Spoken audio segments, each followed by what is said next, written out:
Hello and welcome to Prime Business. I am Pius Kojobaka. And look now at our stories. Finance Minister Dr. Tuforsen is considering July 17, that is next Thursday, as the possible date for the presentation of the media budget review. Now, this is what we have picked up from persons with knowledge of this presentation. More in this report. We are learning that this is the proposed date and it is subjected to Parliament's approval. The development should mean that the date could change in the coming days. The Finance Minister is expected to use the presentation to update the public on the revenue numbers and whether we are making any progress in meeting the half-year target. Also, what about its spending and whether government is on track with its fiscal consolidation program? Sources say the Finance Minister will also use the media review of the 2025 budget estimate to announce measures being undertaken by government to reform the current tax structures, especially when it comes to the value-added tax. It is, however, not clear for now whether the minister will be seeking approval from Parliament to spend any additional revenue that has come in. Macroeconomic Research Manager GCB Bank PLC Courage Boti says government must find ways to increase revenue from existing tax handles to meet conditions under the IMF Programme. His comments come on the back of a push by the IMF board for aggressive measures by government to improve revenue. Speaking to Joy Business, Mr. Boti emphasized that a solution is not to introduce new taxes. So you see, almost all the programs we've done in the past, the fiscal consolidation has been built on expenditure control. But for this very one, the focus has been on revenue growth more than expenditure control. And don't get me wrong, we are supposed to tame expenditure, but then the emphasis this time round is more on revenue growth because that is the elephant in the room. If you raise enough revenue, you can be able to do most of the things you want to do. And there is the potential. We talk about our tax effects. We talk about 30% of the population paying taxes to take care of the needs of the entire population. And so you cannot overemphasize the need to raise revenue. The question has been, what are the ways to expand that tax net? The approaches we've been using. We've talked digitalization, all this well. Has it brought in new people? We've talked using Ghana card as tax identification number. Has it yielded the growth in tax revenue? And what are the other strategies? We've talked tax streamlining the tax exemptions regime to rake in more from the corporate sector. We've talked about property rates to be able to rake in revenue from the assemblies level and different other strategies. Have they yielded the result? No. And so our potential still remains enormous, but we still collect a very insignificant tax revenue relative to what could have been from the total population.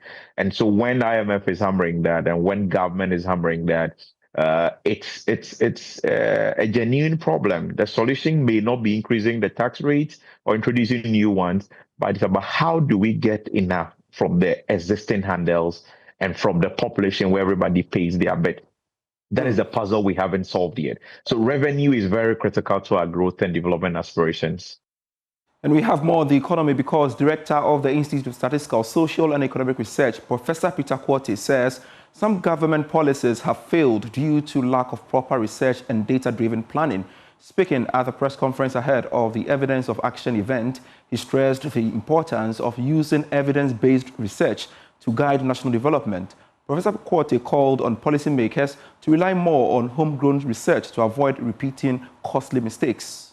For instance, e-levy is a typical case where if we've done background research and everything, I'm sure would have implemented e-levy in a better way. The other tax handles that government introduces and then reverses because it didn't take research seriously. But if we do, that will be minimized. The other challenge we face with policy uptake is also to do with who funds the research. Most often, the policymakers want the research, are not prepared to fund. Look at our budget statement and tell me which budget line says research. Last I was at FAO in Rome, and the Agric ministers were there, including our own Agric minister, and I challenged them. I said, when you go back, look at your budget, look at how much you are assigned to research. negligible or non-existent. In Africa, research expenditure is only 1.3% of global research expenditures. Let's talk power, shall we? Ghana's electricity consumption is projected to reach over 25,800 gigawatt hours in 2025, representing 4.7% increase over expected consumption levels in 2024. This is according to the Ghana Energy Outlook Report 2025, which highlights a steady rise in demand driven by population growth, industrial activity, and increasing access to power. Winston Taki has more. Ghana's electricity demand is on the rise again, according to the latest Ghana Energy Outlook report for 2025. As of November 2024, the country consumed 22,410 gigawatt hours of electricity, a 4.6% increase compared to the same period in 2023. Total consumption for 2024 is expected to reach 24,688 gigawatt hours, up nearly 5% from last year. Projections for 2025 show further growth, with estimated consumption reaching 25,836 gigawatt hours, a 4.7% increase from 2024. The Electricity Company of Ghana, ECG, remains the largest consumer, using over 15,000 gigawatt hours by November 2024. Its total usage is expected to hit 17,000 gigawatt hours in 2025, making up 68% of the country's electricity demand. The electricity loss as power is moved across the national grid have held steady at 3.9% and are expected to remain at that level through 2025. The 28th annual CEO survey published by auditing and accounting firm PwC has revealed that 70% of chief executive officers in Ghana are confident of economic growth in 2025. The survey further showed that 48% of CEOs in Ghana are confident about their company's revenue growth in 2025. More in this report. The report surveyed 4,701 CEOs in 109 countries and territories, including Ghana, from October 1 through November 8, 2024. According to the survey, while 77% of CEOs in Ghana believe Ghana's economy would grow in 2025, a considerably reduced proportion representing 48% are as bullish about their own company's revenue growth in the same year. Ernest Ford, country senior partner at PwC Ghana, Vesh Ashabo, explained that the survey shows a clear line of sight into the minds of CEOs, providing deep insight into what keeps them awake at night, as well as offers them hope about the future. He disclosed that the important issues on the minds of Ghanaian CEOs include economics, geopolitics, AI, and climate change. He mentioned, for example, that CEOs in Ghana are facing a host of near or short-term shocks and long-term development, the effects of which are slowly felt, but which impact on the future of businesses and their customers are no less profound. He, however, advised CEOs and other peer business leaders to not be complacent with the progress and successes they achieve in the short term. Meanwhile, the global and regional figures in the report were weighted proportionally to country nominal GDP, so the CEO's views were broadly representative across all major regions. And to some other stories, the average expenditure by each tourist and international visitor that came to Ghana in December 2024 was more than $2,600. This was contained in the 2024 tourism report. These are spending that covers accommodation, entertainment, food and beverage, and shopping. Now, the report also showed that the majority of these visitors came from the United States of America, while most of them stayed in private properties and hotels. Professor Kobi Mensah is the chief executive of the Ghana Tourism Development Company. No doubt that tourism had become one of the mainstays in most economies. I mean, we believe that perhaps we probably have to even broaden our sort of assessment and our monitoring, because we believe tourism by now it's actually even the number one. But because of the way we kind of define the tourism space. Very limited. And so there are other receipts that we're not capturing. But we are of firm belief that perhaps tourism could be number one.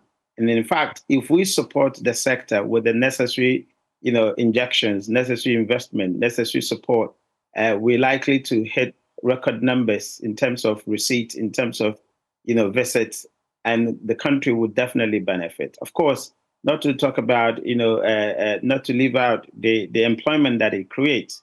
I mean, this is a twin sector, tourism and hospitality. And so if you invest heavily, I'm sure the country will benefit. So we need a lot more investment into the space, and I'm sure we can do better than these numbers. Insurance institutions in Kumasi, as part of the Insurance Awareness Month, have joined forces for a public walk aimed at promoting the benefits of insurance, encouraging inclusivity, and building public trust in the industry. Here's a report.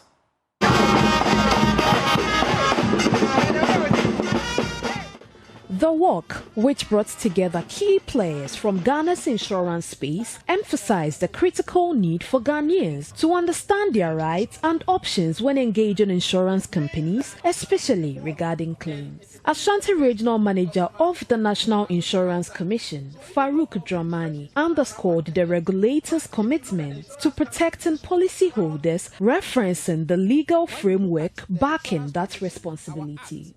Section 2 of the Insurance Act mandates the Commission to make sure that policyholders are protected.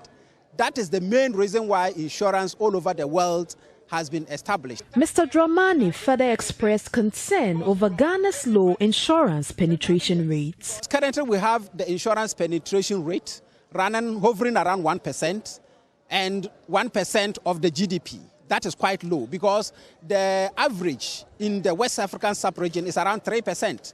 And in other parts of the world, it's even around 7%. Then the second thing is that the insurance coverage is hovering around 45%. So you can just imagine 45% coverage against 1%. It means we actually have to do a lot more so that we can be able to increase the 1% to a better rate. One of the major barriers to trust in the industry has been the delay or non-payment of claims. To address this, the Commission has implemented strict guidelines. Once all required documents are received, insurance companies must settle claims within a month or face penalties. To further strengthen accountability, the Ghana Insurers Association has introduced the Complaint Management and Advice Bureau, a customer-focused initiative that allows the public to report unresolved claims at no cost. Ernestina Amankra, head of the technical at the Ghana's Insurers Association, explained. And we handle claims and complaints from the industry and from the public especially. Anybody that have any claim issues that has not been settled, you come to GIA or you call our toll-free number and then we will attend to you. It is at no cost. With renewed regulatory commitment and increased public outreach, stakeholders hope these efforts will increase insurance adoption and foster greater confidence in insurance companies among Ghanaians. For Joy News, Irabna Akwi, Kumasi. As the unemployment situation remains a national burden, Springboard Roadshow Foundation has identified agriculture, technical vocational education and training as some areas to address the situation. Since 2023, it has collaborated with the MasterCard Foundation to roll out Ghana Grows program aimed to change the negative perception about Agric and TVET. Executive Director of Springfield Roadshow Foundation, Comfort Okran, says the initiative, which uses media, dramatic arts and storytelling to highlight opportunities in agriculture's extended value chain, has so far engaged 440,000 young people. She disclosed this after premiering the Ghana Grows series at Ashiaman. In 2023, the Ghana Grows program aims to tackle unemployment by shifting negative mindset around agriculture and technical vocational training through media campaigns, community theater, and targeted mentorship. Young people are being introduced to the untapped potential in agribusiness, from fruit juice processing to agri-tech innovation. So far, the program has impacted over 440,000 youth nationwide, with about 76% being young women.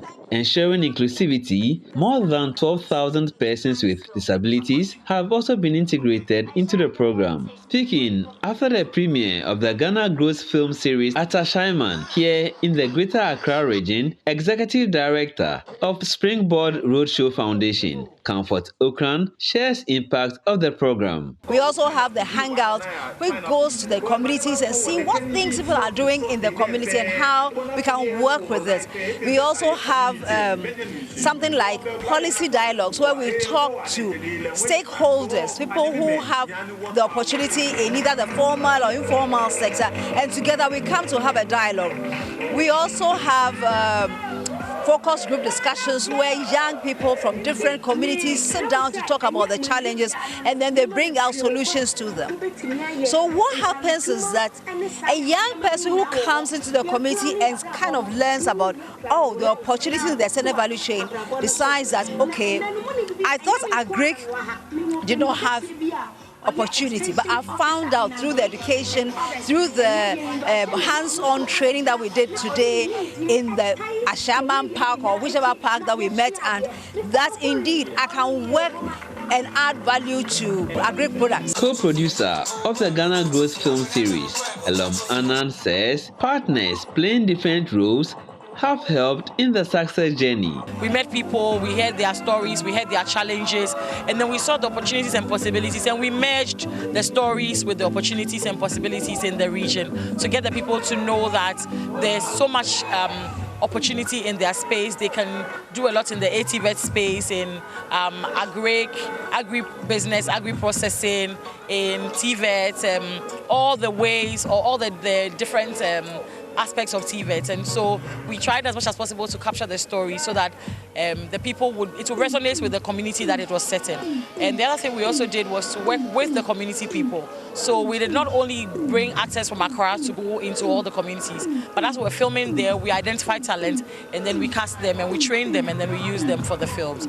Meanwhile, some actors in the series are excited about the opportunity the program has offered. I had this vision of going in for the performing arts course, but whenever I mention it, I get discouraged. And then I think the one thing that we lacked in Ghana here was the motivation for such people. But Ghana Growth came in and then has brought the motivation. And now I can boldly say with my full chest that I am a current student of the School of Performing Arts, University of Ghana. Ghana Growth, actor, but Ghana Growth, improve. As an actor, this has improved my lot, and I will urge all and sundry to support this program. At first, I was a little bit shy, but I got out of my shell, and I acted in so many places, which I'm so grateful for, which I did not expect. So Ghana Growth has really, really changed my life. As part of the project, 16 real-life community stories have been developed, with 3 films being showcased from the Eastern, Central and Greater Accra regions, promoting dignified and fulfilling jobs in agribusiness. UNICEF and Kwaika have partnered to support the 5th cohort of the Startup Lab with a grant of 75,000 cedis to expand and foster innovation. The 25 startups will be offered industry-led training, mentorship and hands-on support to acquire the necessary skills and knowledge to succeed in their respective industries. Here is more.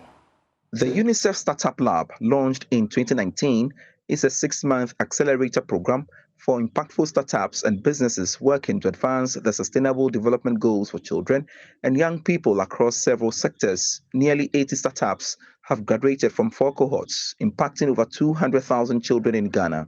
However, this year's cohort will focus on ventures addressing critical challenges in health, education, water, sanitation and hygiene, child protection, among others.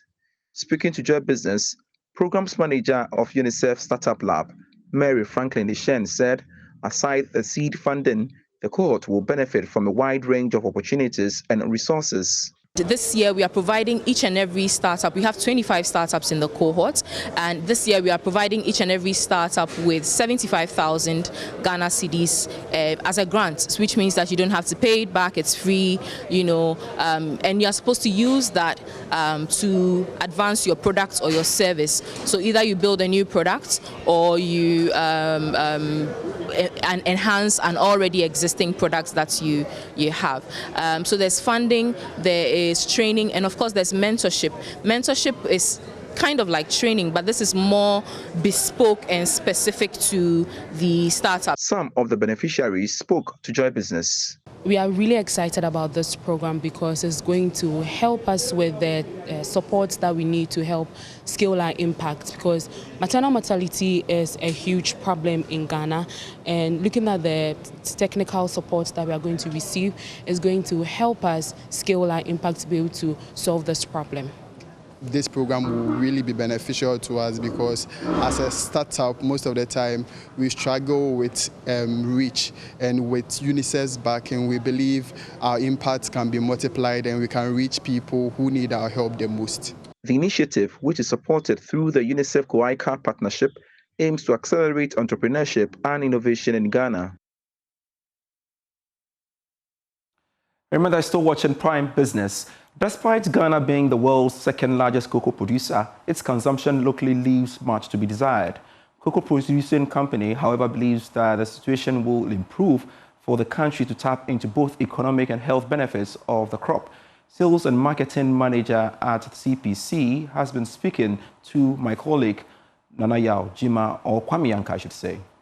As part of this year's World Chocolate Day celebration, Cocoa Processing Company took its campaign to school children in its third edition, highlighting the health benefits of cocoa while igniting young minds through talent and creativity. Held at Datus International School in Tema, the event brought together pupils to participate in poetry recitals, cocoa recipe contests, arts, dance, among other activities. The company believes cocoa plays a critical role in cognitive development and aims to make cocoa consumption a daily habit.